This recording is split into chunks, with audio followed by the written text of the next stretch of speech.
What is a Netflix series? A miserable little pile of episodes.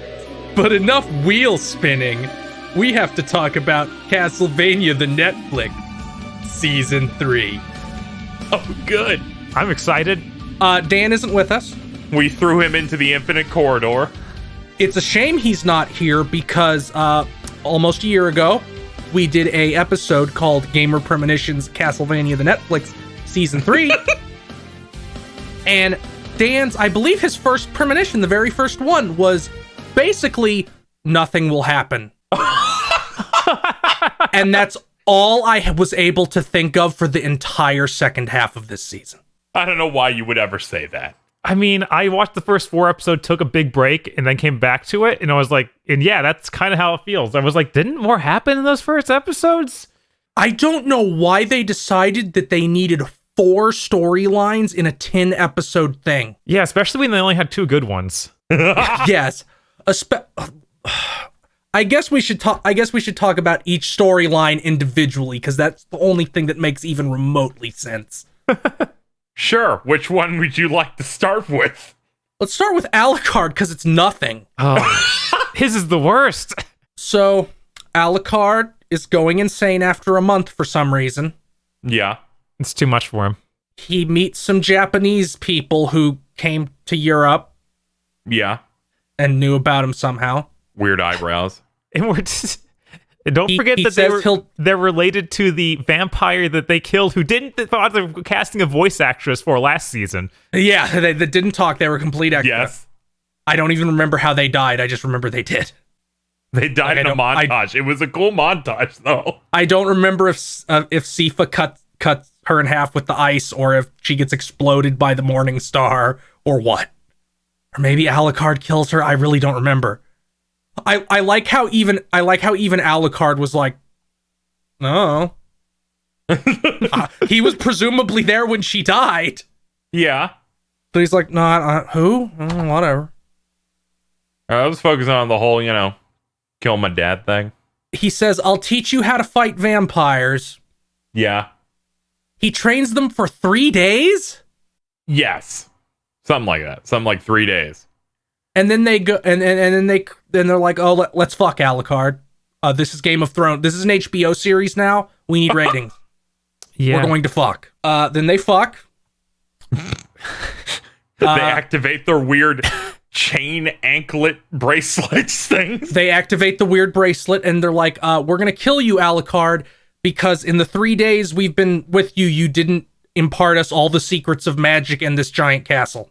Even though you're letting us fully explore the giant castle without your guidance. Even though you're actively teaching us and took us to the Belmont hold that's full of information about vampires. And then they started talking about their empire for like one line. It was really funny because I immediately didn't trust them as soon as they asked, can the castle still move? And then they asked it like 2 more times throughout the season. I was like, here we fucking go. And then Alucard effortlessly kills them.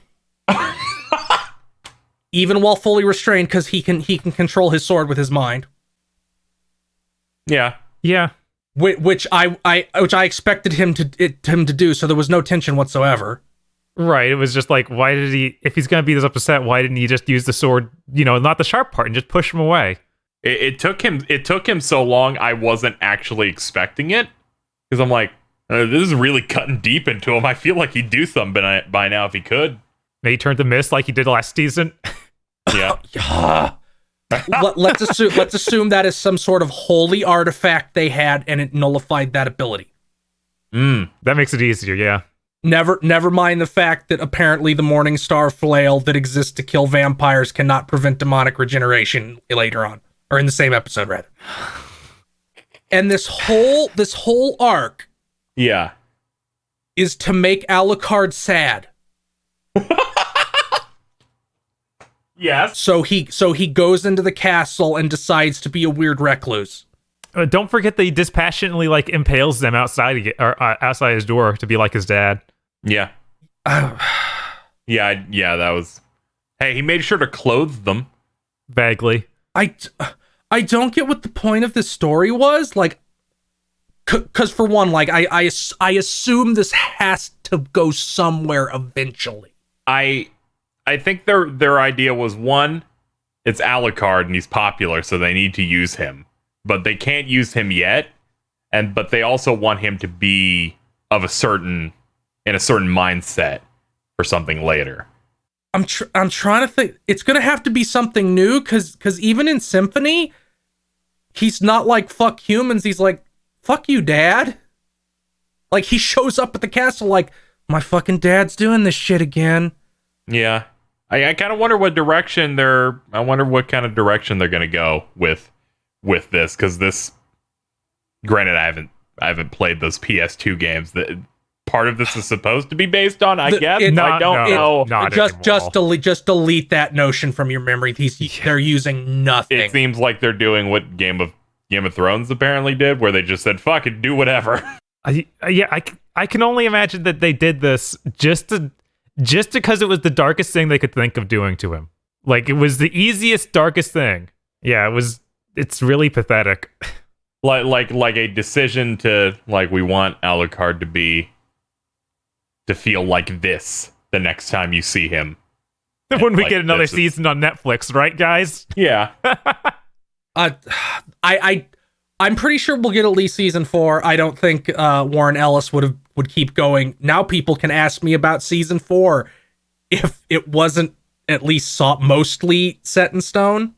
Hopefully. I hope. Oh man, this season. Imagine if this was the last season of something. Yeah. That's all I can think of. Yeah. Let's talk about Trevor and Sifa next, because the end of their thing is another thing I want to complain about in the same breath as Alucard. Oh, here we go. This was a lot of fun. They went to that town. Trevor and Sifa show up at a town. I don't remember the town's name. Yeah. Do either of you remember the town's name? Of course I fucking don't remember the town's name. The name doesn't matter. Oh, man, I did at the beginning of the week. I don't anymore. They stopped saying it. Let me look it up. I have to look it up. I have to know. Lindenfeld. There you go. All right. There you go. That is turning on things in my brain. It has to be true. So they're traveling. You know, we get some nice dialogue. Trevor and Sifa's dialogue with each other. One of the highlights of the season. I like that the general audio recording for people or like across the board seems better in this season, because I felt like a lot of times in season 1, 2 it was like I can't hear you. Multiple people asked me, is the audio mixing better this season? Most people have voices. It takes until the end of the series to get somebody with no voice, and it's really awkward. So they're traveling, you know, they're traveling and killing all the leftover night beasts. Yep, tricking them into thinking that they're helpless. Then they own them. They drag one into town, Lindenfeld. Yeah. And they meet the judge, who doesn't have a name. He's the judge. He has the same design as Death from Curse of Darkness, which confused me. Oh god, he does. Oh, I'm glad I didn't play that. Death disguises himself as a dude named Zaid. I think it's Zaid. Huh. And it's basically the same design. So I was a little bit fucking confused. I'm like, is this gonna be Death? You see, I didn't let that cross my mind because they already gave up on this having any relation to that game. This was like right at the beginning. Yeah, but we got to see Hector a little bit, and it was like, okay, no. He the judge had one of the best lines in the season, which is, "What the fuck is toilet paper?" See, I liked his line. I'm not used to asking for things. Normally, if someone doesn't do what I say, I have them beaten in the town square until they do. That had a real feel energy to it. We also meet Saint-Germain, who is also nothing like the character in the game. Although you think he might be at the start, because it's vaguely similar. Right. I'm still somewhat hopeful that he will be expanded on in a way that is more like the game. I hope, because he does have a sequence where it's like, boy, this is a bunch of bullshit that seems like it's going to mean something. I hope this wasn't just the music video dimension. That was sick. So then they meet the most evil looking man in human history. Big eyes. Who has he looks like Rasputin. Yes, he really does. He does. Oh my god. Like that's who they based him on. He has Rasputin's eyes. And he's the head of the evil cult that lives in the Priory. Yeah. that the judge let get to this point because he's like, yeah, freaks kept showing up and going up there. Now there's as many of them as there is my guys. I'm like, whoa, wow, you oops. you didn't seem to do very good about this. And it doesn't ever actually feel like that either, because we keep seeing like 4 or 5 guys in the Priory. They use the same guy repeatedly, and then we see his army is like a ton of men at arms. Yeah, it's only at the very end when some start pouring out a little bit. Right? And it's like, where were you? There's absolutely no stakes in this season at all. I felt like there were some stakes. The judge goes, Trevor and Sifa, I want you to look into the Priory, as Saint-Germain is like, you freaks love Dracula. Let me read your books about Dracula. Also, I'm going to sneak around and get into the Infinite Corridor, there's a portal to it in the basement. The Infinite Corridor being a area from Curse of Darkness that really isn't anything like the game. Once again, it's just a thing. Is that the long hallway that made you stop playing that? Is that why it's the Infinite Corridor? No, I got through the Infinite Corridor. I was in Dracula, the last part of Dracula's castle. Oh, okay. Where I went down a hallway for 45 minutes, and it's like, here's a rare treasure. Go all the way back. And I'm what? Like, it's nah, rare dog. Treasure. Nah, dog. I'm good. But yeah, they like set up that there's a night creature that appeared and that fell into the Priory, and then they're like, everyone came out all fucked up with pieces of flesh, and I guess it's gone. They don't let us go in there though. It's probably fine. I'll just start smoking the cigar and look in another direction.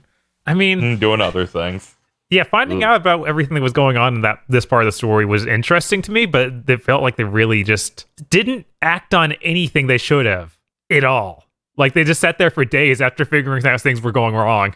They kind of sat down and hung out a little bit. We're looking at, like, wood carvings and buildings and... that wood carving was weird. Well, it's probably nothing. Oh, well, I got like 5 times, and then the entire town bursts into flames. Yeah, it's like... They're like, let's not mess with them at all. They can translate it. They know that's part of alchemy. They don't do any steps to take care of it. Like, just tear off that piece of wood. Anything. I was shocked they did not try to fuck with them. Like, they didn't scratch it out. They didn't cut it out. They're just like, no. You have Sifa, who is apparently a super genius who knows everything about magic. And then you have Saint-Germain, who might be immortal and knows everything. Like, nah, it's fine. Nothing to worry about. Didn't he say he was immortal in one of his first scenes, too? He did. He did, but that might be a lie. Because he's very tricky. He does that thing with the coins where he claps them and 1 coin becomes 4 coins because the lady is racist. I think that one was funny because it just means that he's like tricking himself. He's like, I'm immortal, just talking to himself. Yeah, he wasn't even talking to anyone at that point. But he was not saying that to anyone at all. I like his hourglass necklace. Yeah, it's to make you think he's a time traveler. I'm gonna post a picture of Zaid from the or Zed. I think it's just Zed. Yeah, it might be Zed. Just Zed for KZ. It's like Z-E-D-A-D. Oh. So, and you can be like, see where I'm coming from here. Okay, yeah, I get you. I get you now. God, the art's even closer. I was thinking of his model in the game. Oh my god. Turns out the evil cult were building a portal to hell. Yeah. And the entire town bursts into flames, and there's a big fight scene. Yeah. All the souls go inside the night creature that never died. That was like crucified in the basement. Opens up a portal to hell, and there's a big fight scene. Everybody kills all the townspeople that are left, fight the cultists, and then Trevor and Sifa go in to fight the things coming out of hell. I'm always shocked at how capable Sypha is in all of these fight scenes. She seems really broken. They do seem like they go even harder every time. She does the Destructo disc. It's very raw. All that flying is killing me. I'm like, this is so sick. How do you do this? It's fucking Avatar. It's fucking Avatar The Last Airbender. She's flying. And Germain needs to be protected, so it's like, I thought you were a magic guy too. What happened? Oh, he's like a shitty scholar magic guy. He teched into information, and she teched into kicking ass. Also, Cthulhu shows up. That's neat. He's straight from several of the games. The big Cthulhu head guys. There's a pretty cool fight scene. I don't know really how to describe it other than it's pretty cool. Trevor Belmont uses 2 whips. He uses 2 whips. The Morningstar flail, which was directly made to kill evil monsters, isn't able to negate the regeneration of the Hell Beast, but feel he had kill souls. Vampires? Yeah. I guess. Yeah. That seems like the kind of thing that the ultimate weapon of the Belmont family should be able to handle. I liked that he did the item crash when you don't have an item from Rondo of Blood, which is the flaming whip. I like that it took him more than half of his fight with this final boss creature to get the first kill. And it's like, oh no, you have to kill this thing like a few hundred more times. Or just blow it to pieces. Or just do a really cool one. Whatever works, man. Whatever. Yeah. We also learned what I have to assume was the only point of this entire storyline, other than setting up something with Saint-Germain, maybe, which is Dracula is in hell and it's possible to revive him, I guess. Yeah, I thought that was neat that we touched on something that seemed like Castlevania. Where they're actually trying to revive Dracula. Yeah, where they're like, how do we explain to the audience how Dracula's going to be coming back in the future, potentially? And he's just hanging out with his wife. I'm not sure why his wife went to hell, considering she was unjustly burned at the stake. And the demons literally say, God is no longer protecting you, person who did it. I like some people saying that, what if that's not even her and that's just some demon like posing as her to taunt Dracula or some shit, and it's like it's like that'd be torment. The dumbest. Oh my god! But there's that's a boss in Symphony of the Night. I know it is, but if they were going to go all the way with that, I feel like that should have been there. But then they'd have to pay those voice actors, so of course they're not going to do that. They would in fact have to do that. I appreciated Saint-Germain's line when he finally sees Dracula going, all this bullshit for fucking Dracula? That was good. I liked Saint-Germain overall. I hope there's more of him, because it would be the weakest shit if it's just like, no, you don't get to find out anything. He was just there for a little bit. He went to the music video dimension. Look, they just use this as a direct cutoff to go follow Richter. I assume he lost his e-girl inside the Infinite Corridor and just got teleported to her. Yeah, but the locale that she was in kind of looked like some clock tower-esque Dracula's castle room. It was like some sort of endless library of some sort. Yeah. So who knows? It could be anything. They could write anything. Yeah, who knows? Because they don't could write anything they want. Now here, also during this last fight scene, Rasputin, the most evil looking man to ever live, stabs the judge. The easiest win I've ever seen. And the judge is like, oh, you got me. I want you to escape now, my son. You were right about everything. Go this specific place and take exactly this many steps in this direction. Go to my you didn't win corner. And that's part of why I thought with him looking like the guy of Death, I was like, is he just gonna be Death? Is that gonna be the twist? But no, of course not. Is it gonna be something cool? No. Then we get the part that pissed me off, because up to now I had been totally fine with the storyline. The judge is an insane guy who kills kids because we have to be like The Witcher, except we don't understand why people like The Witcher. Well, because it's dark. So, just like the ending of the Alucard thing. There's no deeper meaning. It's just, oh, well, he's a bad guy too.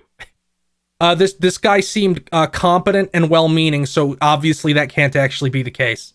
It seems like the intent for both of those storylines is to make characters that seem not incredibly upset and cynical.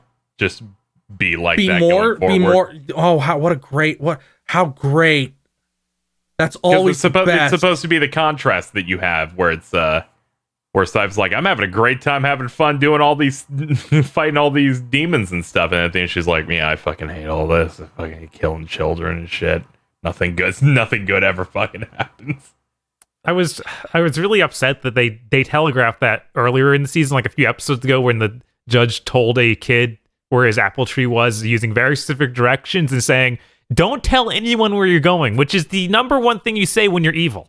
Yeah, also, and when he said that, and then he said, I make sure children don't run around in my town. That one, ugh. And you know what? I could have swallowed my anger at just that. But then he has the dead children trophy room, my collection of children's shoes. Since I for some reason it slipped my mind that he directed a kid to that tree. That scene seemed more fucked up in my mind, where I was like, oh god, does he touch them and then throw them into that hole? Is that what they were telegraphing there? So that's the vibe I got with the trophies. Oh my god. Because my brain was like, what, is he going to the hole to dig out the shoes? No, I think he just hates kids and wants them to die. I can relate, but I don't think that should have been the ending of his storyline. I liked a lot of the interactions between Trevor and Sypha in this section. I did. I liked all of them. I liked throughout. They have really good, really solid chemistry throughout that. I liked him not wanting to look at her because he's a simp and will instantly do what she wants. Beer is better than sex, allegedly. And then she freezes it and he gets sad. Do we have anything else about this storyline? It's not really. That was about it. I still think this is one of the stronger parts of the season, but it's really got like a big chip on its shoulder because they just don't act on so many things. It's insane. It's like, no. It did have some of that season two library shit in this, but it was mostly just like, they're just not going in there. They're not like going in and seeing. The lack of being proactive makes it so everything happens. Yeah. I mean, it's not as bad as season 2 because there are other people here for them to interact with. Like, that helps a lot. Yeah, there's multiple moving pieces in this location because you got this. Because anytime they cut back here, they didn't have to just do those characters. It could be Saint-Germain, it could be the judge, it could have been the crazies. There was more to chew on. Didn't feel as stagnant. And a lot of the intentionally funny things were in this storyline. Sometimes I got tired of the intentionally funny stuff. Like, do we need to bring up toilet paper 5 times in this one episode? Yes. I did like the bit where Saint-Germain's like, I was looking for a bathroom down here. That's why I went to the basement of the Priory. And he's like, fucking, we don't have a bathroom here. What, you think this is a palace? Isn't there another scene where he's like, no, I was just looking for a corner to piss in because you don't have a bathroom? I think that was something the one. Like that. There was just something about how he was looking for a bathroom. That was his excuse when he first tries to go down there, and he immediately gets caught by Sala, which was Big Eye Man. That's all I can think about is his huge ass eyes. I mean, that's obviously all they want you to think about. That's his entire character. He's like, don't talk to me like I'm crazy. I'm very intelligent and very all together. But yeah, I don't think we have anything else for this plot line. Let's talk about the best thing last. So now we unfortunately have to discuss Hector's storyline. Why? Why would you say that? Unfortunately, this is a treat. Yeah, the same thing that he does last season again. Thank God. Yeah, but this is so much more funny, dude. I think Dan specifically said Hector would not leave the room he was in the entire season. I think he said almost exactly that. I hate him. He could not have predicted the walkies. Nobody could predict the walkies. But, into season 2, Carmilla. Carmilla. What the Carmilla? That's how you pronounce it in Spanish. Carmilla. She's not fucking Spanish. She's like some European vampire. Is like, at the end of the season, she's like, oh, come help me fuck Dracula, Hector. And Hector's like, no, you have boobs, I guess. Okay, sure. You're so pretty, haha. And then it fails, and she's like, fuck you, and then backhands him, ties him in ropes, and marches him 800 miles across the mountains. And that's where we pick up, at her getting back to her castle with all of the nobody from Castlevania players. Yeah, it's like, oh no, the entire, Vampire War Council was defeated. Thankfully, we have another one next door. Yeah, we have a mini Vampire War Council. These ones are quirky. Yes. Are you by quirky, do you mean lesbians? I mean, they're quirky lesbians. Remember that scene on the on the fucking moot rooftop with them talking about schemes? Yeah. Carmilla has her schemes. I'm glad that she's the least used of the characters in this entire season. That's good. She's so bad. She sucks. She's immediately the worst of these 4. Which is impressive because none of them are good. All of them suck. They're all real bad. Also, once again, like the highest stakes, we're gonna take over this 800 square miles and use it to raise humans to feed on. Yeah. They want to control territory. Empire. They try and make it sound cool. They really try. But it's like, I feel we've stepped down from eradicating the entire human race. Yeah, but you see, that's not cool because it's crazy. It has been their main thing. Where she's tracking down Hector. Lenore, the red-haired vampire, is like, hey, he's crazy. We want to do the thing you want, where it's just like, well, whatever. We're gonna put humans in a hole. It's fine. God, Hector sucks. Yeah, Hector is like got no real motivations. It's terrible. It's really bad. Like a baby. I'm pretty sure they directly said that when she said, "What do you want?" And he just kept saying, "What?" Well, he's not a character. It is just pathetic. It's like you grab this guy from this main game, and I saw art of him in the game. Cool. He looks cool. He's voiced by Crispin Freeman, and he's like got the motivation to go kill Dracula again, and put him in here. And he's like the most lame thing you can imagine. I'm like he's the protagonist of Curse of Darkness. I want Isaac to kill him in this show. Yeah, he tried one cool thing this season. Where he tries to pin Lenore between the bars saying, I'll break your neck, and then the most hilarious beatdown ensues. Where it's like, oh yeah, this is a vampire. Yeah, why did he think that would work? I don't know. I mean, Isaac successfully killed vampires before, so... That's because Isaac's a fucking badass and is the only developed character on that end. In the Curse of Darkness end. I think the development of this simp has been incredible. He's so pathetic. Yes, it's delicious how bad it is. I mean, like that first scene that KZ just mentioned where he actually tries to fight ass against her gave me some hope for this season, him doing something, realizing, oh, I can't just blindly trust these people. Yeah, I'm thinking like maybe he'll start like formulating some sort of counter plan, you know? Yeah, like you'd expect from a character like this. Yeah, like see how he can get his way out of this situation, because he has the edge. They want him to forge a bunch of like demons and stuff, and they will always be under his command. So they need to find a way around that. And I like how it's just something out of the ether. It isn't a cool idea or anything or something clever. It's a cock ring. Or Lenore really, cleverly manipulating him to do what she wants, even though he thinks he's doing what he wants. No, it's just magic. Yeah, it's just a magic ring that appears. That she conveniently had made, that she figured out to make. Off screen. But the fact that she got it to him to do it so easily. To literally say, yes, you are my mommy. It feels like... And we're skipping around, but we really aren't. That whole side of the season is just Hector, make demons for us. Fuck you, no. Okay, here's this pretty red-haired lady. Okay.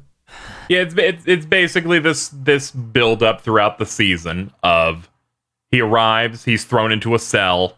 Lenore comes in as the nice one to smooth things over and get him to cooperate. He says, fuck you, I know what you're doing. This won't work on me. 3 days later, he's like, okay, time for my 4 p.m. dick flattening, Lenore. Yeah, it took a few days. She gave him shoes. The fact that she took him out for a walk. That part was funny. Very useful screen cap. Walkies. Yeah, you'd think after doing the whole being taken out for a walk and being disgraced that much that maybe he would grow a spine, but he just doesn't. No. I guess just what is his environment supposed to have been? Did he just grow up with Dracula? Like, what the fuck even happened over there? Was he like some normal dude? They touched on that briefly in the last season, where they showed him as a young kid, like making a dead dog into a monster to play with. He made undead pets, then he killed both his parents, and then we don't know anything between then and Dracula picking him up. Yeah. It's supposed to be something where like he's an emotion, developmentally he's like a baby in a way. They say like, he is a child in a man's body. Yeah, it's that kind of situation where it's like any normal fucking adult would not be this fucking stupid. There's also the line about the vampires figured that they could just hire mercenaries. They don't even need Hector. They're like, you can just do that? Oh, really? You can just pay them? I guess that was okay in the way that's like, of course they would try to come up with a backup plan because they don't know if this Hector thing is going to even work out. I started gross laughing at the end of the season where she's like, all right, these rings, we now have them under control. And he tries to say something. She's like, no, the real people are talking. I'm like, oh my God, this is so bad. He sucks so much. He sucks so bad. I'm honestly hoping, like, we'll talk about it in a second, but Isaac's entire story is, fuck Hector, I'm coming to kill that rat bastard for betraying Dracula. The most epic final battle of all time. Isaac gets to be a real character. It's weird. The only reason that I'll watch season 4 is to see Isaac go, no, I am the manager to these vampires.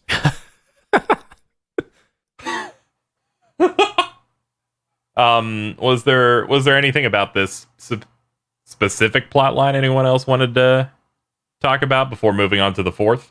Was Hector? God, it's like so nothing. Yeah, I can't. Yeah, it was just building up. It's building up that conflict. It's there for people who want CBT. It's one more sex scene they get to have. Yeah, I wasn't gonna say it, but yeah, it's bizarre. I don't know. I will really enjoy it if we get season 4 and Isaac gets to Hector and he's just like, fucking really, dude? You're not even worth killing. Like, fuck off, bye. That would be so great if he just does that. Yeah, Hector just gets killed by something else random. Or because in Curse of Darkness, this would be the most pathetic possibility, so I'm going to voice it now in case I'm right. in Curse of Darkness, Hector wants revenge on Isaac for killing his wife. What if Isaac kills Lenore and all those vampires, and Hector's just like, no, I gotta get revenge for my e-girl.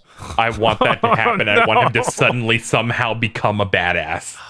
No, he won't be a badass. He'll be pathetic. God, I feel that's poisonous. There's so much great potential here. They could do it too. I could really see him doing it. Yeah, the only thing I was like hoping in the back of my mind of the future was something like, maybe Lenore at some point does a turn and tries to do her own thing, just because of clearly her sisters don't think much of her. Like, where she's like, yeah, they think I'm the weak one. I could see that happening, and she just lied about those rings. Right. Yeah. And that's like the only angle they could go with it. Yeah, that I was thinking that maybe that could come up at some point would be interesting, because they seem pretty stacked at this point against whatever they're going to be fighting. Isaac. Do they? Not No, Isaac is going to kick their fucking ass. Yeah, I'm like, they don't seem... I have no idea of what their combat potential is. They're worried about the random town folks killing them. Carmilla's not that much impressive. I'm just thinking they got a dude who can generate an army of demons or night creatures, and it's 4 vampires. And they didn't even figure out a way to get a little bit corpses. of a lead on them. Yeah, they didn't even figure out a good way to get Hector corpses to make night monsters. Oh yeah, that's This whole season feels like the first third of an actual season. Yeah. Maybe we could got more of it if we didn't have the Alucard part. I could be really generous, and I honestly think the Hector and Alucard parts should not have been in this. Yeah, they really shouldn't have. We could have just had Hector see him get to that place with the other vampires and not talk about it again. It could have been and then, entirely and then we get season. more Isaac because he's cool. Yeah, Isaac's actually good. So with that, unless anybody has anything else to say about the simp arc, very good. We should talk about Isaac, who is a badass. So the Isaac part, which is his epic journey to fuck shit up.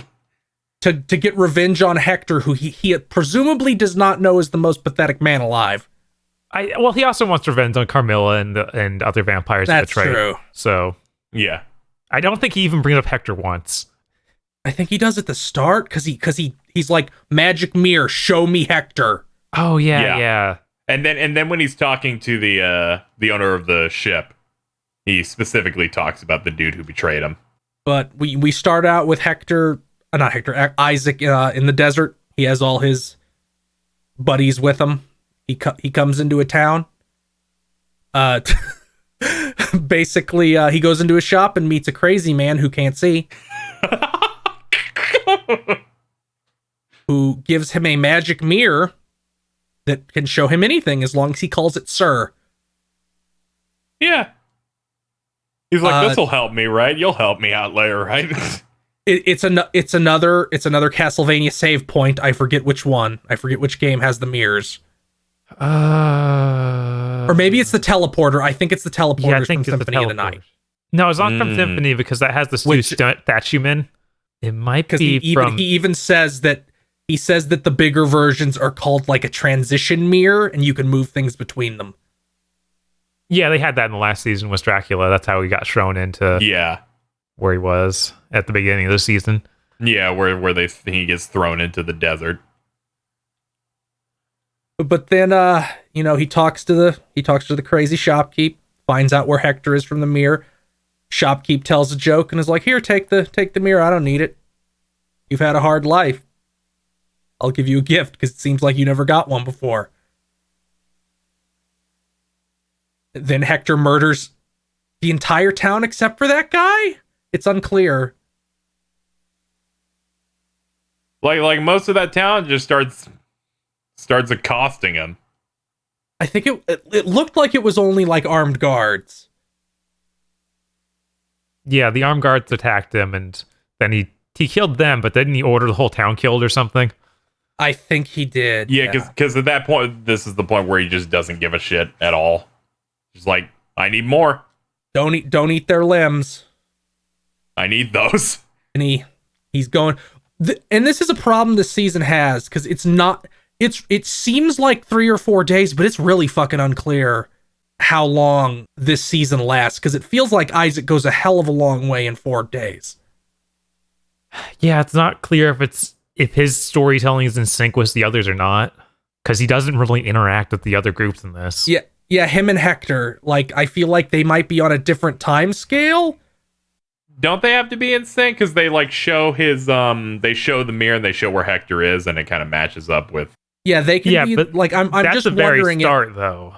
I'm wondering if Hector, Isaac, and Alucard are all on one time frame, and Trevor and Sifa are on another, because them being in that town for multiple weeks makes no sense. It could be that the boat trip is just incredibly short, or we get to... Isaac, I have to throw you through this mirror so you'll be safe. You're 2 days away. Yeah.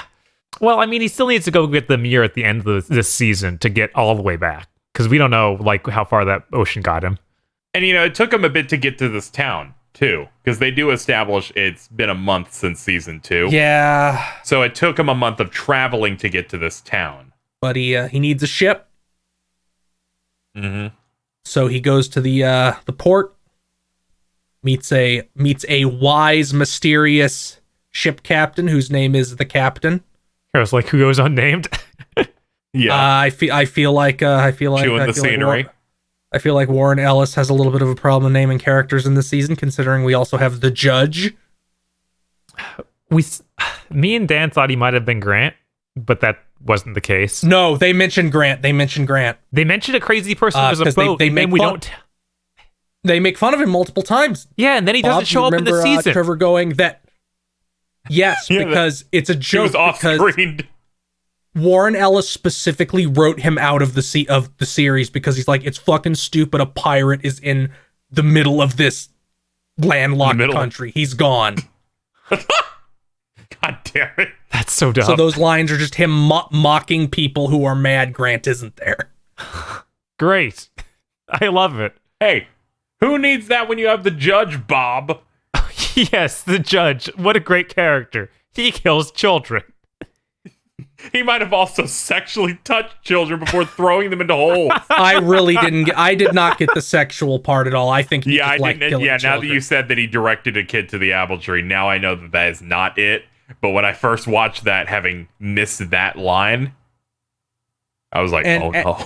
And like, speaking from experience, Warren Ellis's style is very much, that old bastard loves killing kids. It's not. I don't think I've seen anything else he's done. Hazy, you need to find a way to read Transmetropolitan. I think you would get a kick out of it. No, okay. Because it's about a journalist. It's the future. He has a machine that makes him whatever he wants, and the first thing he does is hack it so it can make him drugs. Great. Wonderful. So Isaac has this like a 10-15 minute long scene on the boat talking to this captain about his path, his story, what he's doing. I love the captain's parable that he just made up. Yeah, he's like, don't live out someone else's story. I think it was if you don't know your own story, you're a character in someone else's. Yeah. I hope you like it. I made it up. He's really good at like directing him without getting killed by him.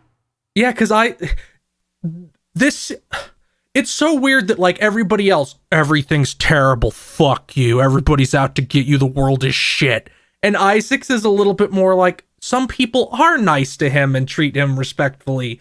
So he starts to come around a little bit. I liked that contrast a lot. Because you feel like it'd be the reverse, where it's like optimistic good guy characters, or who you would think are the protagonists. Like, they're gonna be sad and cynical now after the fucked up things happened. Isaac, not that at all. Instead, it's him turning around ever so slightly. I do think that's a good trajectory. I wish we had gotten more of it instead of the 2 pointless arcs that are there for sex scenes. God, what was the pointless arcs for that? Hey, I enjoyed the scene where we saw the Japanese vampire beat up some Bushido man. They had to show Japanese vampire sucked so bad. Yeah, she's pretty boring. She seems like a monster of the week enemy in any anime. She seems like a filler character from a Castlevania anime. She seems like a filler villain from an episode of anime you skipped. She would just be in a random room in Symphony of the Night. She was in a random room in the last season and did not talk. Yes. So them trying to be like, oh yeah, Cthulhu here, he had a big deep backstory. You gotta worry about him. And it's like world building. They bring these characters who are connected to this character who did not speak that you forgot about from last season. It built some shit up. I'm so upset. Kind of expecting... And I don't know why, because I should have given up by the time I even thought of it. But I was really expecting, like Alucard to maybe go with those 2 vampire hunters to Japan, and he has some sort of adventure, and that's when he first adopts the Genya Arikado persona that he uses in the Soma Cruz games. See, now you're making me sad. Now you're making me sad. That's literally what I thought when they first showed up. It's like, oh man, maybe he's gonna do that. No, nothing. Literally. What if they fuck him? Maybe these twins are like the descendants or like the ancestors of Mina Hakuba, who is Soma Cruz's girlfriend.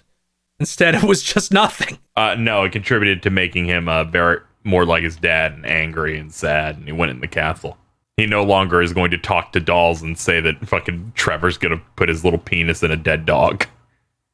Did they show like Alucard watching his mom get burned in season 2? I don't remember. Did they do the don't hold? Because I'm just imagining the complete hackishness of they revive Dracula and his wife. She gets burned again so Alucard can watch and hear the speech from Symphony of the Night. I don't think she's ever coming back, and if she does, it's going to be some weird psychedelic shit where it's like, oh no, she turns into slime. Or some evil ghoulish thing you have to kill. It'll probably be something dumb, even though in Symphony of the Night it's just a succubus, so it makes complete fucking sense. So, Isaac, he was on that boat. They get off the boat after that good talk.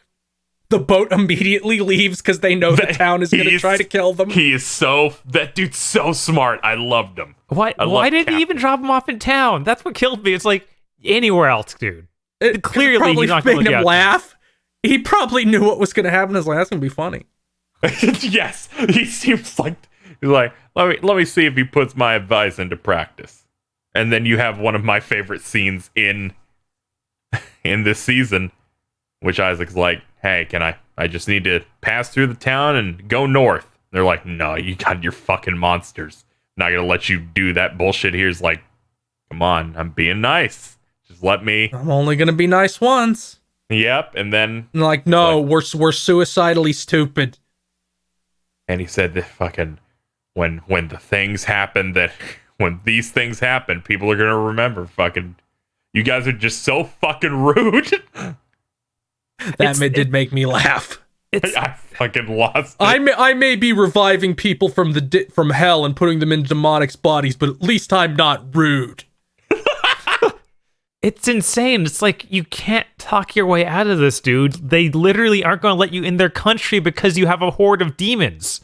I love that. He's just like, try to sneak him in any way instead of like parading them through town. It's insane. He's daring them, Bob. Stay in your own lane. This is the intelligence test on whether or not you get to live. Are you smart enough to stay in your own lane? He's just like, don't even try, ham sandwich. Just fucking leave me alone. You're going to die. What made them think they had a chance? So he kills the town again. We do the same scene again. He heads north. He finds a empty town with a creepy old woman. Yep. This is after several episodes of not seeing him, I feel. Yeah, several because they're like, oh fuck, we can't just have 2 sex scenes and that Trevor fight. We have to have another action set scene. Yeah. So he finds out 2 storylines for action and 2 storylines for not action. 2 storylines for sex. A character with no name tells him about another character with no name. I want a character with I want to believe one of them had a name. What's up, Bob? What's the problem?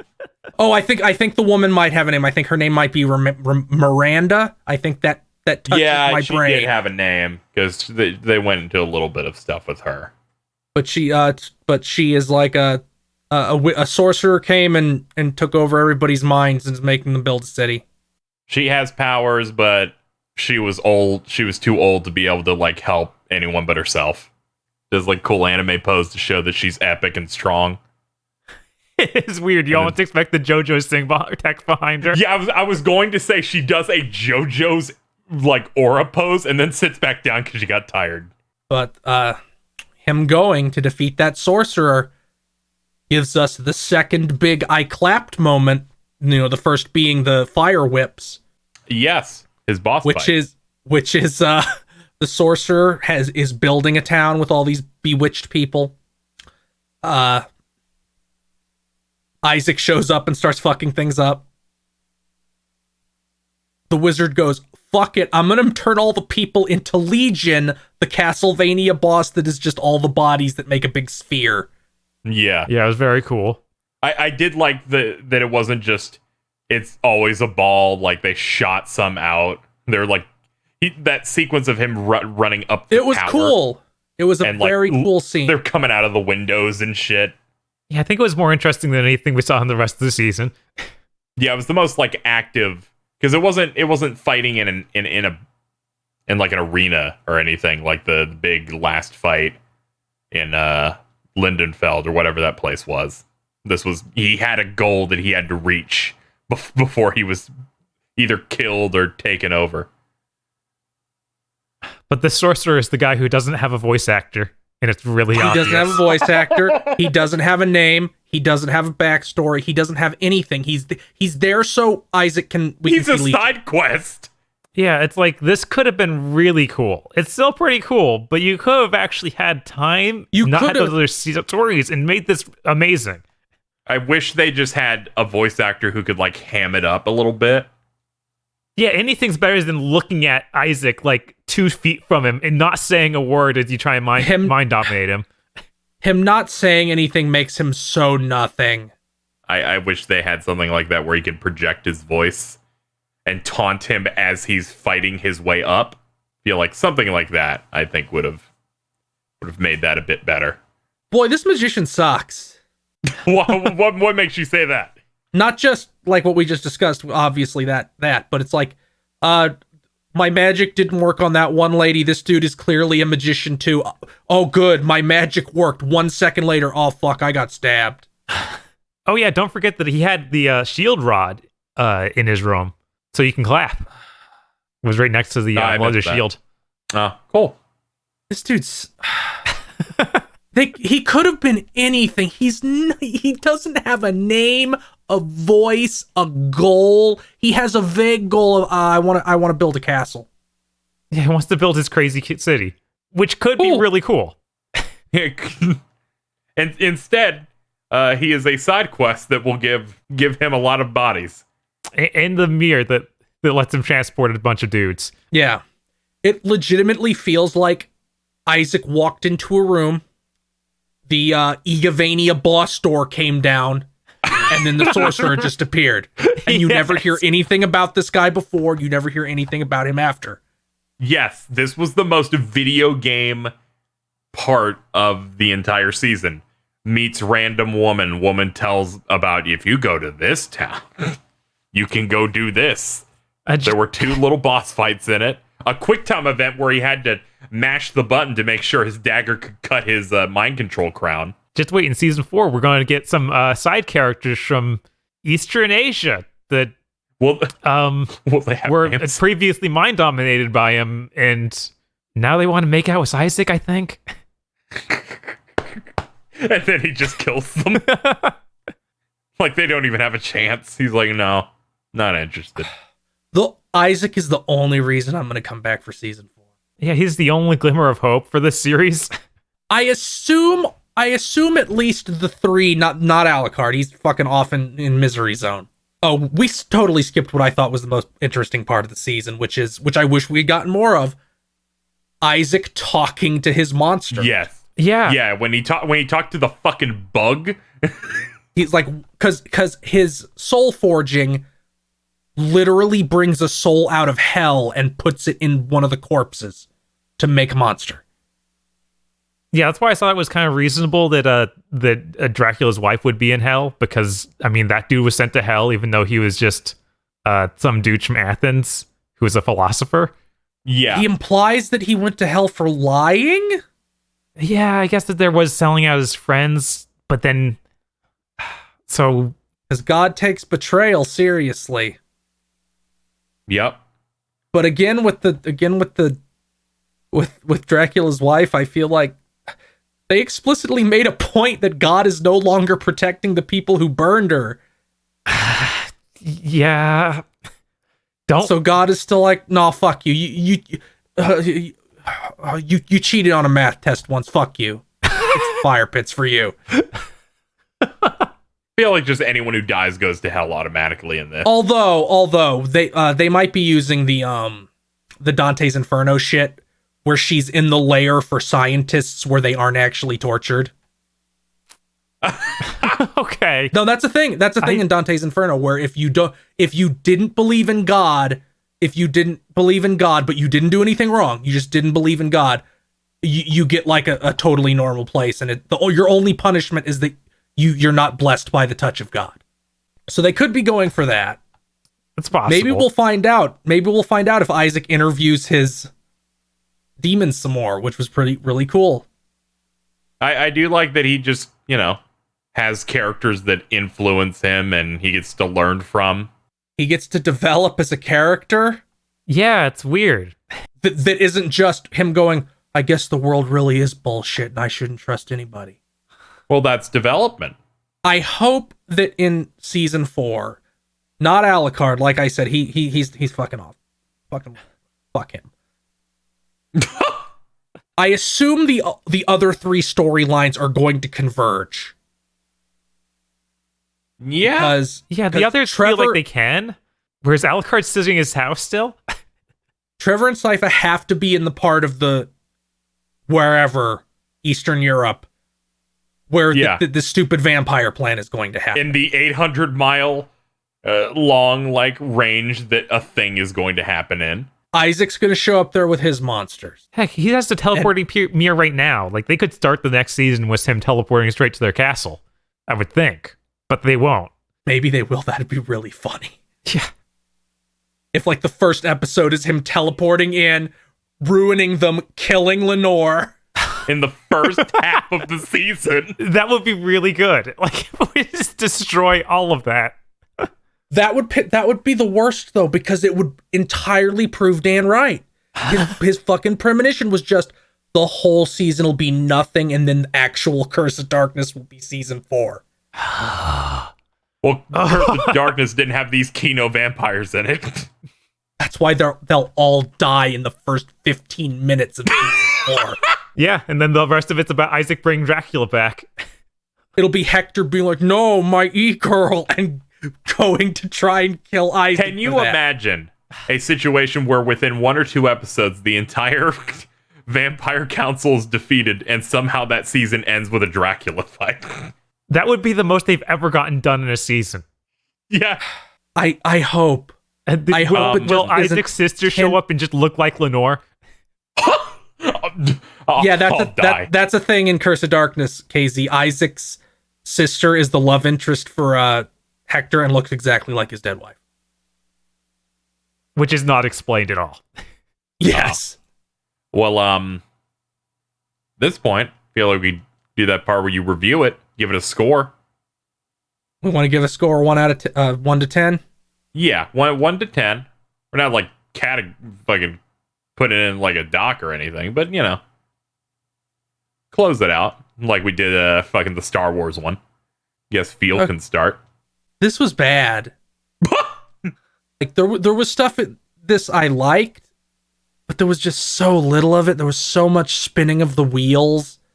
I really feel like the entire Alucard side was not only not interesting, it was pointless except for misery porn and to have a sex scene because they could feel like HBO. Why are you afraid of sex? The Hector side was a lot funnier. But at least it feels like it's going to go into something perceivable. Yeah. So it was a little bit better. And Trevor and Sypha was mostly fine, except for how passive they are, and the ending, which is once again just, the world's out to fuck you, man. Fuck everything. And then the Isaac part was really good, except for the final boss with no voice or name or story. He had a story. He might as well have appeared from the sky and said, "I represent the inevitability of death." Oh, that would have been raw. It would have been. I'm giving this a 5 out of 10. All right. I didn't hate it, but it really made nothing. I watched 5 episodes at once. If I had not known we were doing this, I would not have watched the other 5.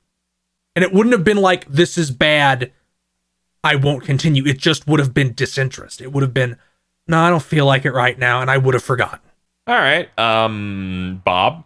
Sure. What we got? What we got going on? I had a similar feeling to the feel where there's just so little that I actually like in here. It's weird. Like there are patches where I like it. I like it more than season 2. I don't like it more than season 1. Yeah. For sure. Just because there are characters interacting with other characters, which I feel like 2 didn't have much of, other than the war console, which I hated everyone on. Oh, but what about Godbrand? Godbrand was great. Oh, no, he wasn't. He was just a gracious stereotype. Yes, he was. He was incredible. I was so sad when he died. Yeah, it's still just like what they do as Alucard is terrible. I also watched like 4 episodes at once with Stan, and I had absolutely no problem with just not watching this again for like a month. Like I would not, I wouldn't have gone back to it for a long while until I found out we were going to do this. And I was like, okay, I'll binge those. But it's not unwatchable or anything. If you liked last season, you'll probably be fine with this. So I'm going to leave it at a 5, 2. Well, I watched the first 2 seasons in like one go, like last year or whenever it came out. And I enjoyed those. Like I didn't have too many problems with season 2, except for the whole, they didn't move at all. The main characters didn't really go anywhere or interact with anyone. But season 3, there's, I think they made some decent strides in that, where they were kind of in that hub town for a while and they interacted with different people. I think the overall chemistry between Trevor and Sypha was really strong. I liked a lot of the new characters that they introduced. I'm overall fairly positive about the season as a whole. I like most of the characters, and I'm interested in where things are going. It's definitely slow, but I tend to like shows like this, and like the slow nature of it. It didn't really bother me at all. I do think the Alucard stuff was pretty unnecessary. It just felt like they put him in as an obligation because he's the son of Dracula, and obviously people like that character, and I feel like they could have just cut him out entirely and just said he's different now if they want him to act differently in the future, and approach that when they needed to. They did not need to spend this season having a side plot of how he got fucked into depression. But yeah, overall I enjoyed it because I also enjoyed season 2, and I'm excited for a potential next season to see where the upcoming vampire demon war thing is going. It'll all be resolved in the first 10 minutes. Yeah, when it's resolved in the first 10 minutes, I'll give it an 8. That's kind of where I'm sitting at it. I would give it higher, but the stuff like the Alucard stuff, I did feel like whenever it showed up, it dragged. Where I was like, this is the only one I don't necessarily want to watch.